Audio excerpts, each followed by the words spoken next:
A soldier throws a grenade. It bounces once, twice, then rolls back toward him. In the 3 seconds it takes to realize what's happening, it's already too late. This isn't a hypothetical scenario. It's happened in every major conflict since World War I. And here's what nobody tells you about grenades. They're completely blind. They have no idea where they are. No idea where you are. And absolutely no idea when they should explode. Traditional grenades are essentially controlled explosives with a timer, and that timer has been killing soldiers on both sides for over a century. But what if I told you there's a grenade that can see, that can calculate, that can decide the perfect moment to detonate all by itself? Let's talk about how grenades have worked for the past 100 years. Because once you understand the problem, what comes next will blow your mind. Every grenade ever made from the trenches of World War I to the mountains of Afghanistan operates on the same primitive principle. Pull the pin, count in your head, and hope to God you guessed right. 4 seconds, 5 seconds, it depends on the model, but here's the thing that should terrify you. In combat, under stress, with adrenaline flooding your system. How accurate do you think that count is? Studies show soldiers regularly miscalculate by 1 to 2 seconds.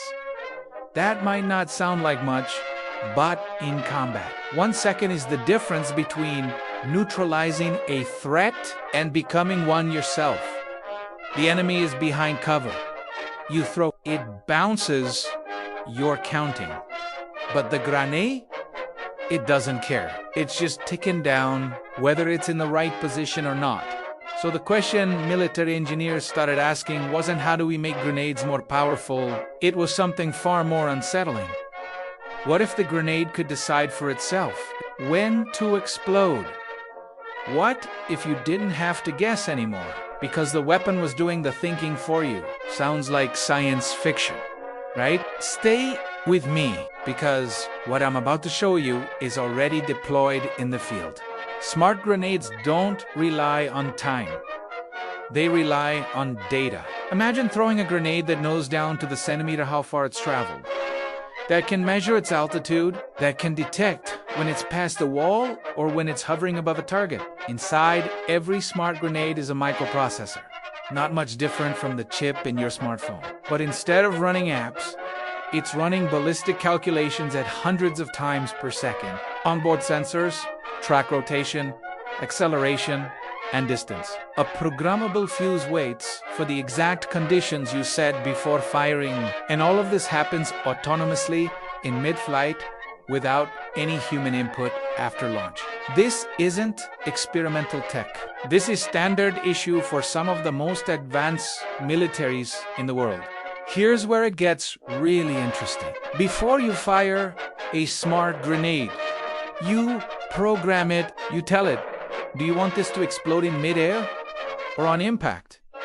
Why does that matter? Because traditional grenades explode wherever they land. If the enemy is behind a wall, behind sandbags, inside a trench, your grenade hits the ground and the shrapnel goes out horizontally. Most of it gets blocked, but with an Airburst, you program the grenade to detonate 3 meters above the target. Now the shrapnel rains down from above.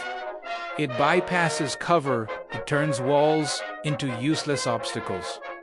Suddenly, hiding isn't enough anymore. And if you want maximum ground damage, say you're breaching a door or clearing a bunker, you switch to impact mode.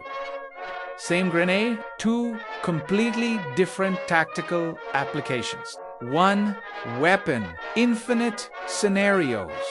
Now you might be thinking, this sounds great in theory, but does it actually work? Let me give you some numbers. According to US Army testing of programmable Airburst munitions systems like the XM25 and the M734A1, fuse hit probability against enemies behind cover increased by over 30%.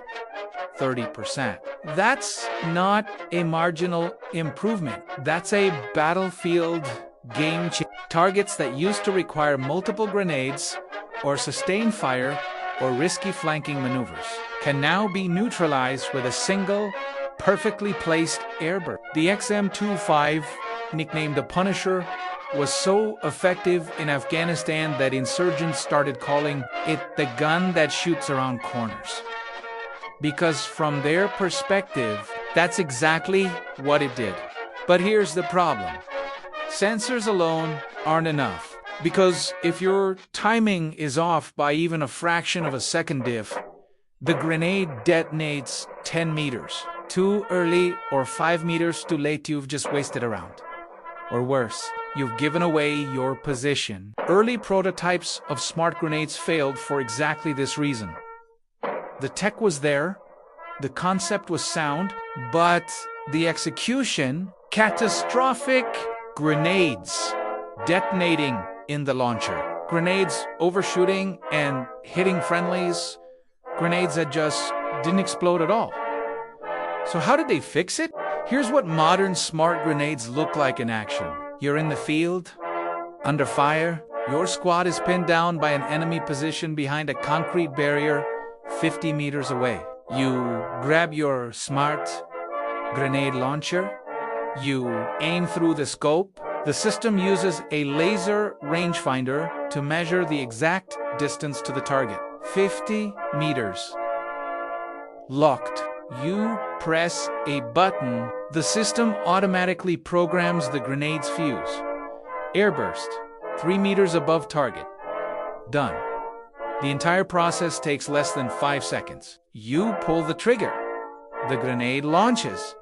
It flies over the barrier, and at exactly 50 meters, 3 meters in the air, it detonates. The enemy had perfect cover. It didn't matter.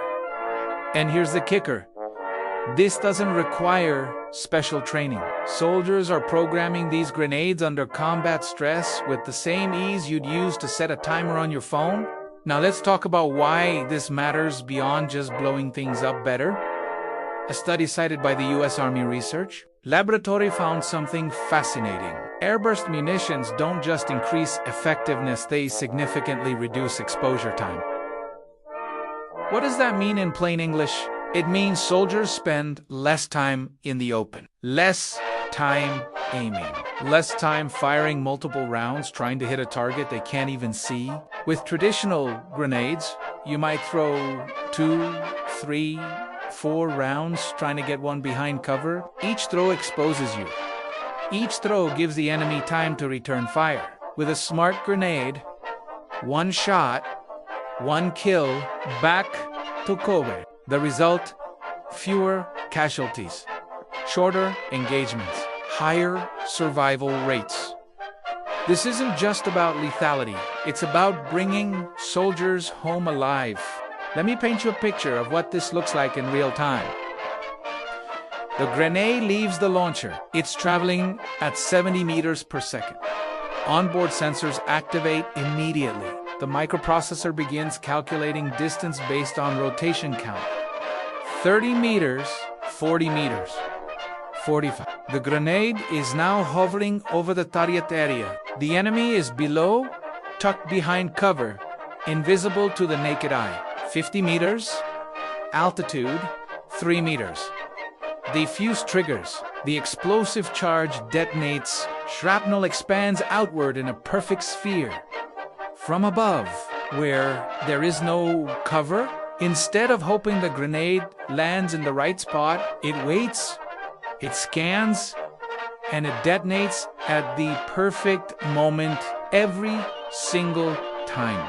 But this technology raises a question, a dangerous question, one that military ethicists, engineers, and lawmakers are arguing about right now. When weapons start making decisions, where does human control end? Right now, a soldier still pulls the trigger. A soldier still programs the grenade. A soldier still makes the call. But what happens when the next generation of smart weapons can identify targets on their own? When they can decide not just when to explode, but whether to explode at all? We're not there yet. But the technology is advancing faster than the regulations. Some argue this makes war more precise. Fewer civilian casualties, fewer mistakes. Others argue it's a line we shouldn't cross, that delegating life and death decisions to algorithms is fundamentally dangerous. The truth, both sides might be right. Because here's where this is heading. Future smart grenades may integrate artificial intelligence. They could network with battlefield sensors, communicate with drones overhead, share data with other weapon systems in real time. Imagine a grenade that knows where every friendly soldier is, that can differentiate between combatants and civilians, that can adjust its blast radius based on surrounding structures. A weapon that doesn't just react to the battlefield, but understands it. This isn't decades away. Prototypes already exist. The US, China, Russia, Israel, they're all investing billions into networked autonomous munitions. The battlefield of 2030 won't look anything like the battlefield of today. And it all started with a grenade that learned to think.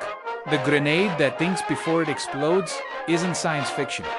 It's not a prototype locked in a lab somewhere. It's already here. It's already deployed. And it's already changing the fundamental nature of modern warfare. For a century, soldiers threw grenades and hoped.